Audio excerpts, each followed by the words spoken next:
My message for the sponsor will be a simple thank you from the bottom of my heart po. Kasi sila po yung nag-provide.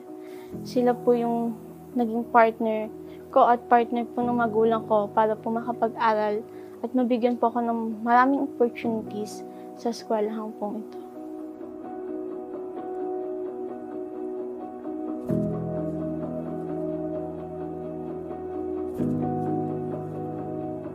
Hi, my name is Erica May Guerrero, a grade 12 student and a Mano Amiga Scholar for 13 years.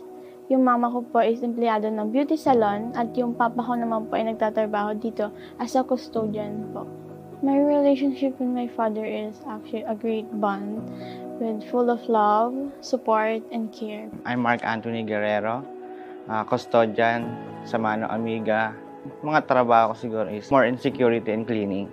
Yung pangarap ko kay Erica is makatapos siya ng pag-aaral niya at saka makuha niya nga yung architecture, makatapos siya nun. Kasi yun talaga yung pinaka-dream niya. Yung pangarap ko po noon ay maging isang fashion designer. Dahil po mahilig po ako mag-drawing. Then pangarap ko po ngayon ay maging architect. Nag-start po to nung pandemic.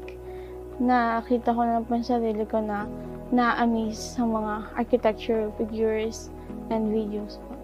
Mano helped me realize my dream through their activities and clubs. My biggest change will be the way I socialize and communicate with others. Mahayaan po ako noon. Then, mas gusto ko po minsan mag-isa. Then, baby lang po yung mga kaibigan ko. Throughout this 13 years po, mas alam ko na po yung pamamaraan na makipag-socialize sa tao. Nakatulong yung pag-aaral ng anak ko sa Mano Amiga. Sobra-sobra kasi na-adapt niya lahat ng meron si Mano Amiga, spiritually, emotionally. Yung sa Mano Amiga po kasi, yung edukasyon na binigay po nila, mataas po yung kalidad. Meron din po silang career talks, mental health talks na hindi lang puro aral.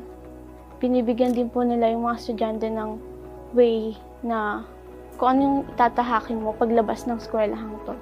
Thank you kay Mano Amiga kasi kung wala siya, wala rin kami ngayon dito.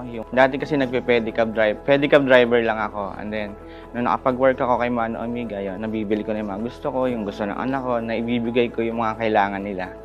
Thankful ako kay Papa dahil nandito ako sa Mano Amiga, nag-aaral, nagagabayan, at puno ng taong nakapalibot sa akin ay mga taong napapagkatiwalaan ko, mga taong nagpapasaya sa akin, mga taong handang sumuporta sa kahit anong bagay po.